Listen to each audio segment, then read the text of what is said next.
That's why I smile, laugh, and motivate. Born in the struggle, I know what it takes.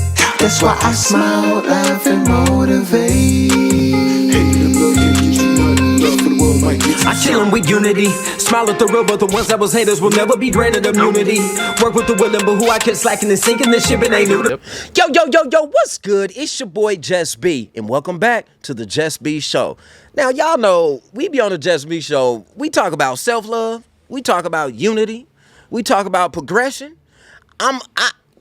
If I'm being honest, I don't really do no research. And my guy over here, he even sent me some info. He said, hey, man, go and shoot a short bio, check it out, take what you need, and let's have a great interview. I said, man, look, thanks for sending it to me, but, yeah, I want to know you raw and uncut and get straight to the point and just really get to know you, man. So today, I got my partner, Levy. See, I'm finna murder the last name. Shultz. Yep. Levy Shultz. Yep. Right? Yep. All right, man. Welcome to the JusB Show, brother. It's good to be here. Thank you for coming, man. How you feeling today? I feel good. That's feel good. I'm so honored to be here. That's good, man. And I really appreciate you for coming. Now, we originally met at the Successes political event, the political meetup with my boy Art Signs. Who else was there? I forgot her name. Kara Jenkins was there. One of our own at Under the Hood Studios. Frank Friends was in the building. We had Robert Taylor in the building.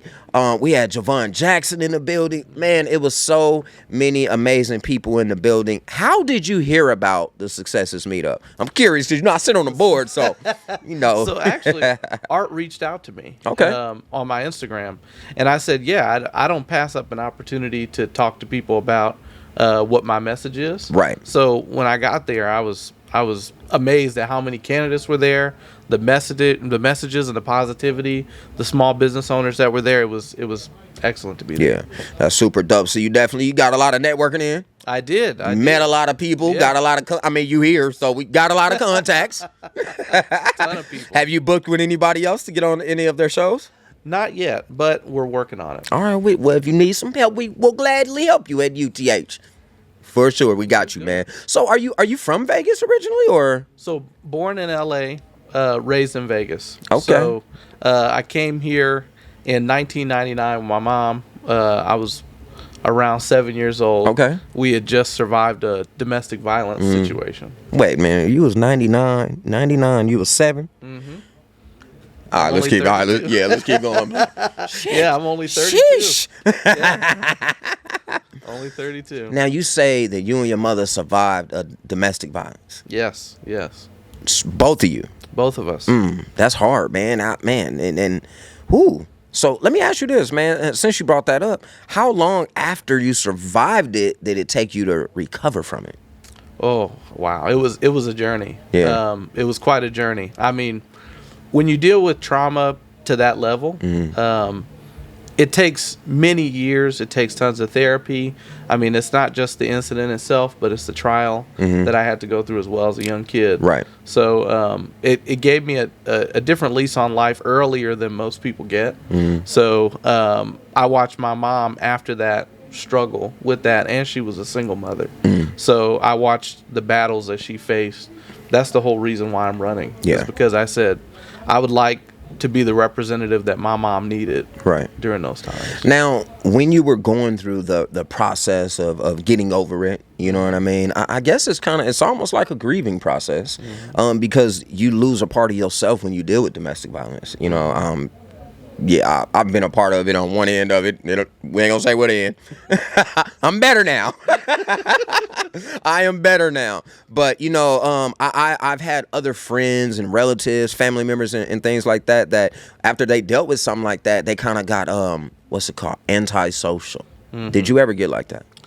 No, I've always been pretty social. I've always been the person to motivate my mother to actually talk about it. Nice. So, we over the years, because the guy who did it, he got 25 years to life. So every 5 years we had to do a victim impact statement after that that time was up. So I would always try to encourage my mom to be out and talk about it because it's empowering. Yeah. The message behind surviving domestic violence is incredibly empowering. Yeah. So that's why I believe in sharing it. When I was in the Navy, I used to share it with my sailors to say you can overcome anything. And I viewed it as a new lease on life. Yeah. Because I said I'm not supposed to, because of that situation and how graphic it was, we weren't supposed to be here. Yeah. So we're here for a reason. Right. Is your mom still with us? She is. Man, look, I hope she watched this interview. What's your mama's name? Elay. Elay? Mama Elay? Girl, you strong, girl. Keep it up. I'm so proud of you. You know how many women don't make it out? Yeah. Yeah. She's very strong. Or men. Yeah. You know, just people in general. You know how many people do not make it out of domestic situations? Either they lose their life or they're still in it. Oh, yeah. Yeah. You know, so that's amazing, man. Now, military, what branch? I was in the Navy. I was trying to be an Air Force, baby, but well, what did you do in the military, man, in the Navy? I was an aviation electrician. Okay. And it kind of delved into career counseling as well. So I did career counseling. I did equal opportunity work. I did sexual assault prevention and response team and suicide prevention. So aside from my day job, what we call in the Navy, you know, your rate, right. I was doing a lot of outside roles that were tailored around equal opportunity and particularly around LGBTQ issues because I served during Don't Ask, Don't Tell. You're LGBTQ? Yes. Right? Yes. Okay, fair enough. Yeah, we love everybody. We love everybody, and that's dope. So was it, I gotta ask though, was it a struggle being in the, you know, normally like military seems kind of alpha, like man, hardcore, you know, was it a struggle for you being LGBT? It wasn't, it was a struggle initially. You do find yourself in situations where you have to outwork everyone to prove your value, which I did. My motto in the military was "There's no one who can outwork me in the military." That's how I feel in media, bro. And You know, nobody will outwork me. But I was also I focused on. I didn't focus as much on my sexuality as I did on the team, and I talked about with people the diverse perspectives that all come together to create a team. Right. So I was the lead electrician for my shop. I know that's right. And I was my goal was always to fiercely defend my sailors. Right. And I never had any issues or run-ins with my sailors in particular. With the leadership, absolutely. During those days when you joined the military, you signed a form that said you weren't LGBTQ. They made you sign a form. Yeah. They wanted you to lie. Yeah, that was punishable. Wow. Under the Uniform Code of Military Justice. So you had to sign a form that said you weren't, and you actually, in the initial years, you weren't allowed to talk about it. It wasn't until later on when legislation came out and it was repealed that we were able to actually be ourselves. But like the Civil Rights Movement, you know, once the Civil Rights Act was passed, it wasn't all kosher after that, right? Right. People still messing up. Still, yeah. There was still issues around that. For sure. Now, domestic violence survivor, top dog in the Navy, you know what I mean? Letting them know what's happening. Then you got out, and you served how many years? 8 years. 8 years. You got out. When you got out, did you immediately go into politics, or no? How did that come about? No, so you know, I faced the cynicism that a lot of Americans face around politics, right? Okay. Because I realized that politics did not acknowledge truth, the truth of minority plights, the plights of people like me, right? And for years, I said, I wouldn't do it. A lot of my friends said, you should. You have good integrity, good character. When I got out of the Navy, I was mostly concentrated on just trying to provide for myself. As a veteran, there are a lot of resources, but there are not a lot of widely publicized resources for veterans. Okay, makes sense. So it's a struggle and an adjustment. You got to dig for it and shit. You really do. So I was fortunate enough to encounter so many different mentors that have helped me out along the road. Okay. So, but you know, what led me into politics was my mom. Yeah. So see, I gotta meet mom.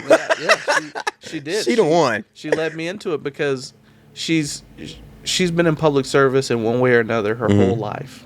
So she's been a CNA. She worked for this company called Educare with people with developmental disabilities. She's always cared about everyone else but herself. So when I saw her in a situation with a renter that was a big Wall Street corporation, big, for instance, it's Invitation Homes. Right. I saw how difficult it was for her to get her air conditioning fixed. It broke year after year. She lived there for 6 years, and there was no presence in the state. I discovered, so I started looking into state and federal politics and how, this company influences politicians. Right. And I said, yeah, I got to throw my hat in the ring. I got to do it. Something ain't right. Yeah. Something ain't right. My turn. Yeah. That's dope, man. So you're running. Tell us exactly what you're running for. So I'm running for U.S. House of Representatives, Congressional District 4. Okay. So it's basically, if you take Las Vegas, you cut it in half, exclude Summerlin and the east side, and you go all the way up to Tonopah, and out to Mesquite and the further edge of the state, the western edge of the state. That's the district. It's a pretty big district. Okay. And what I'm not too heavy into politics, so you got to school me. You know what I mean? I'm sure some of the viewers may not be either. So as in that position, if you win, what are your daily duties? Like, what do you do?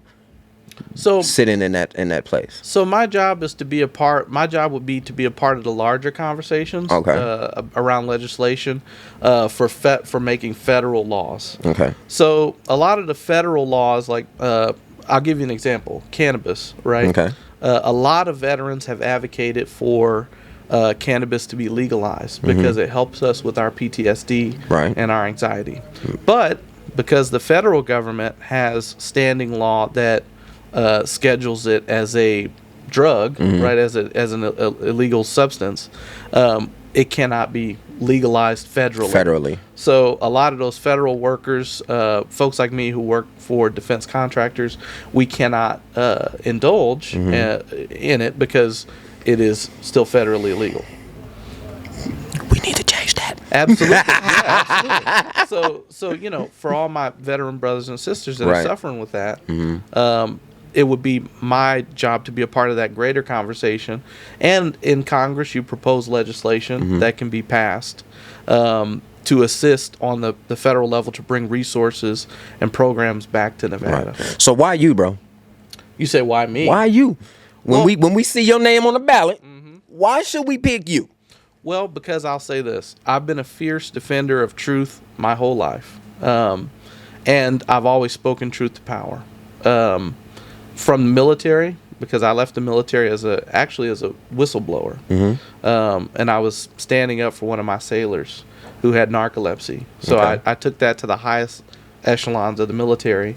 And I was vindicated for it because later on, those folks were reprimanded who were a part of it, the leadership. Right. But if you're at a certain rank, like you're an enlisted rank like I was, and you're taking on officers in high positions, is difficult. Yeah, right? Very difficult. They're not having that. And they're not having it. Yeah, they're not having it. So, excuse me, sir. So stay down there. I did that. Everywhere I've gone, I've started unions at workplaces before. I've always been a fierce defender of people's rights. And I think the biggest thing, and I know that this podcast is about truth and transparency, is I don't think of people as political calculus, like as political calculations. I think of people as people because I've been a union worker.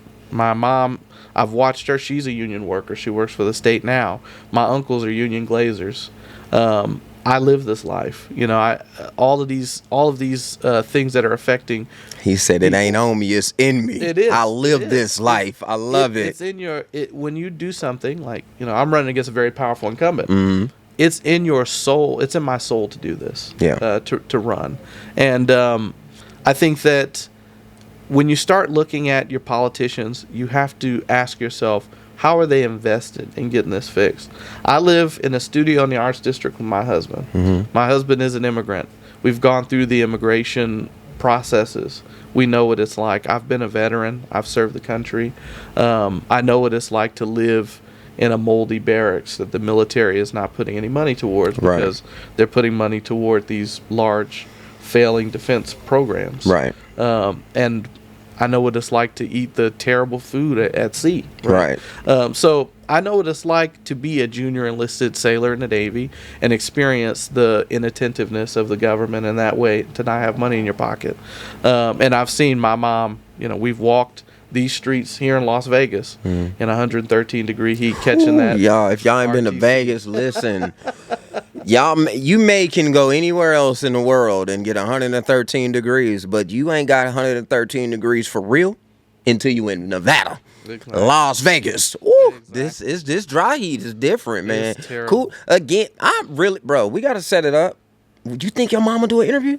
She probably will. That'll be. She's kind of shy, but I think she'll do it. Hey, I bring out all the goodies out to shy people. I think she'll be all right because I just really enjoy hearing that. My mother was also a single mom. We were talking about my dad earlier, man. Shout out to Pops, but my mother was a single mother for all my life, and she was just so strong, bro. Yeah. So when I hear about other mothers that raised up good men, and I'm just like, kudos to you, Queen. Yeah. Because we lived it as Yeah. the child, like having to see your mom like just go through all the stuff that they go through. You're like, wow, but it makes you so strong. It does, It does. Discipline, man. My mom, she went to CSN first. She went to UNLV. Now she's working on her master's. But I always think about the days that we spent riding, because we had to ride the cat bus all the way to CSN, right? We would usually go all the way to Sahara Nellis, pick up her check, catch the bus all the way to CSN, and then she would spend another 6 hours in the computer lab working on her projects for school. Getting it. And then catch the bus right back home, wake up in the morning, go work a 12-hour shift as a CNA. Getting it. Now, man, it sounds like your life is very busy. Yeah, I'm sure it can get a little hectic. Chaos is probably a normal thing. You do with everything that you're doing, man. But I gotta know, bro, like, self-love is key in all of this, Absolutely. right? You gotta make sure you're okay in order to make sure anybody else is okay. Absolutely. So even though you want to service people, if you're not servicing yourself, you're not making it over there to service them, man. So what are some things that you do? What are some of your traditions that you do just to make sure that Levi, I'm gonna edit that. Just to make sure that Levi is okay, man. What's some of your self-love works? So a lot of it is going out in nature, being grounded, and also compartmentalizing. Because even though I am running for office and I'm getting into the political realm, and I still have my day job working, I compartmentalize because at the end of the day, I have to still come home and be a husband. Yeah. And I still have to be a son. I still have to spread myself into those realms too. And those are the two most important things that I'm doing. When I talked to my husband about running for House of Representatives, I said, nothing is more important than our marriage. So at any moment, if you feel that this is putting a strain on our marriage, I'm willing to stop it. I'm glad that you told him that, because communication is key. It is. Because, a lot of times you could want to do something and we be so excited, or the opposite. Yeah. They may be so excited, but we can get so excited and we just forget about everything else that we have going on, and we just go head first into the mush. You know what I mean? Exactly. Without even properly talking to your significant other to make sure they're even available to emotionally handle you going through what you're about to go through, man. So I'm really glad that you guys have an open line of communication. That's awesome. Yeah. It's very important. I mean, when I step through the door for the night, I'm a husband. When I come out to an event, I'm a political candidate. Yeah. And so on. I think it's important for us to do that. Yeah. But I think it also, this whole process and self-love is centered around truth as well, and self-reflection. Yeah. Looking at the type of person we want to be and asking ourselves, are we doing something to get closer to that every day? That's key. That really is. Now, we're talking about politics. You're into politics. I'm not, but I think I might get into politics one day. I'm gonna figure it out. But what I wanted to say was, man, in my personal opinion, I feel like politics can either create unification or it can create a divide, right? So with you being in politics, what's your plan to create unity? How are you going to create unity within the community? So I always say that it's centered around truth and justice. We have to be honest first, and we have to hold our politicians accountable. One of the things that I don't like about politics is how much corporate money is in politics. One of the big reasons for me running was Invitation Homes. My mom's former, renter purchased 264 homes in one day, and that took those homes off the market for people who wanted to buy the American dream, to purchase the American dream. Yeah.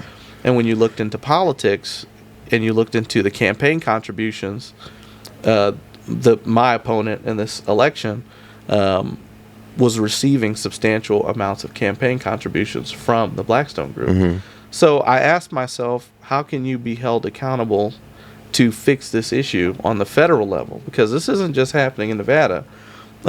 If you are receiving campaign contributions from the largest single-family housing acquirer in the nation. Right. So it starts with truth. I sat down. I was at the African Diaspora event the other day, and this gentleman said to me and to Kara Jenkins, actually, and Ray Kennedy, he said, you know what? He said, I went out, I knocked on doors, I canvassed for President Obama, and what did I get for it?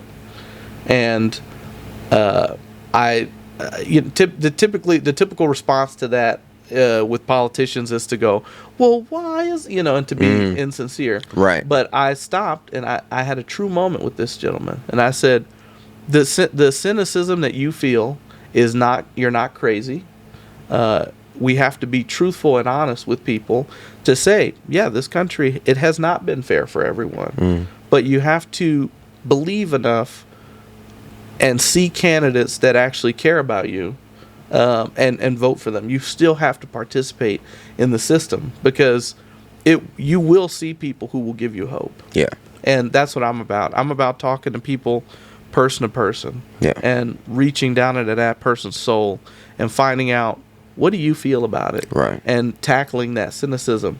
It's not by lying to them or gaslighting them, but it's by being true with them and saying, yeah, our history is under attack, our rights are somewhat under attack, and we have to do substantive measures to actually fight for our freedom and rights in this country. Now, this is your first time running?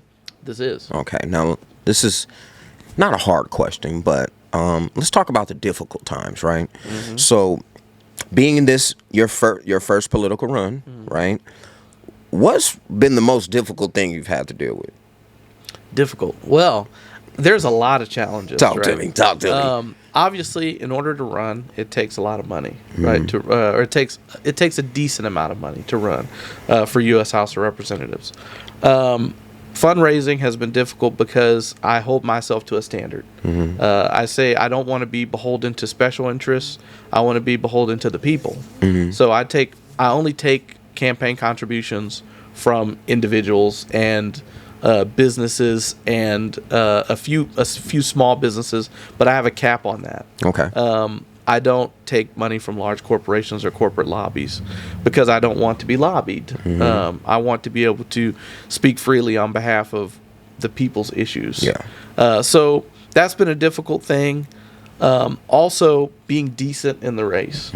So a lot of folks want you to get down and play in the mud. And I'll tell everyone, I respect my opponent a lot. He's a strong black man. I respect him a lot, and I think that we should aim to have more. We should aim to have more mentorship from strong black men like him. My problem with him in this election is that we need to see more of him. We need to see him at Cheyenne High School talking to those students. We need to see him maybe not taking that corporate money, right? and this is a primary, is virtually inconsequential for him. Yeah. So I think that with that, it's about holding him to a standard and to not allow our politicians to feel complacent. So I have immense respect for my opponent, but I think the difficulty is folks telling you, trash him. You should get out. Oh yeah, they want you to tear him down. Yeah, and I said, put up one of them crazy commercials. I'd be like, dang. Absolutely. and I think if you're not attacking a candidate on the issues, or incumbent on the issues, you should not be bringing that individual's family or personal life. Yeah, they attack the character. Yeah, it's politics for you. yeah. Politics can get very, very crazy. If you guys are into politics, great. Send me some stories that you've heard. I know you've heard some of the craziest shit ever possible. And that's super cool, man. Man, one of the as we're getting towards the end of the interview, man, I just want to ask you, man, the next thing that I like to focus on is progression, right? Mm-hmm. So I live in the now. I live in every moment, right? Mm-hmm. But I always think for the future, right?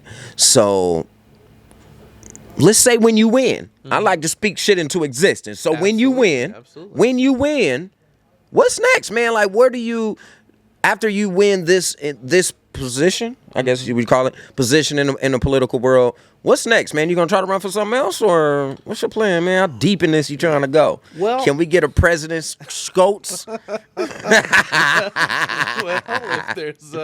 if there's room for me, yes. But I think the next step for me is to go to Washington and to fight for health care for all, fight for affordable housing for all, fight to push back corporate greed, so that we can live affordable lives and we can invest in ourselves, our children, and so that our children may have a better life. Right. And to speak truth, justice, and ultimately allow people to just be able to have enough money to have a good time. Right. Right. To be able to invest in those small businesses. Yeah, man. You know how long it took me to save for these businesses?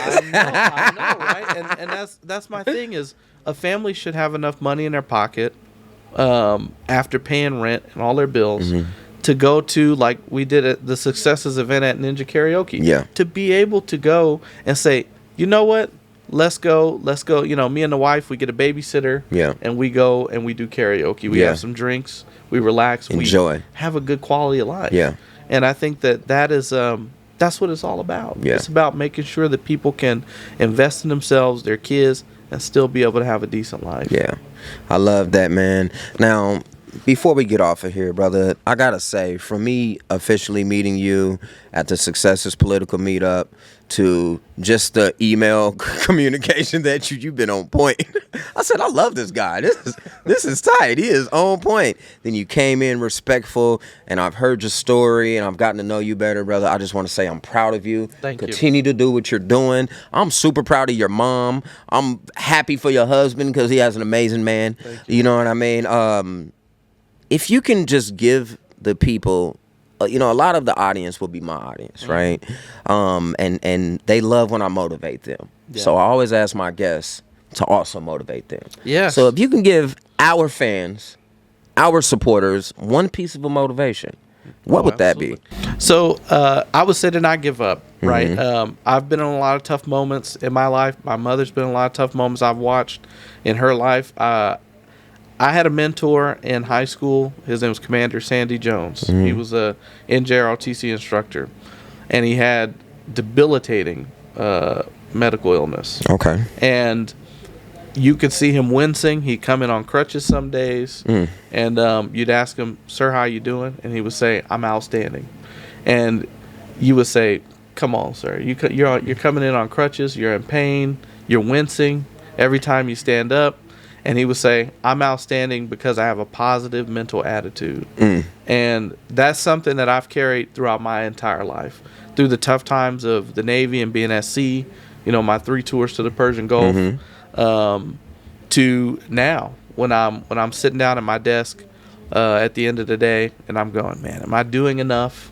What could I be doing better? I say at the end of the day, I'm doing outstanding. But there are a couple of poems I'd like to share with your audience, if you don't mind. Yeah, go ahead. One is called If by Rudyard Kipling, and the other one is Invictus. Invictus is the poem that Nelson Mandela would recite to himself when he spent his years in captivity, which was a move based in deep conviction. But at the end of it, it says, "I'm the captain of my soul."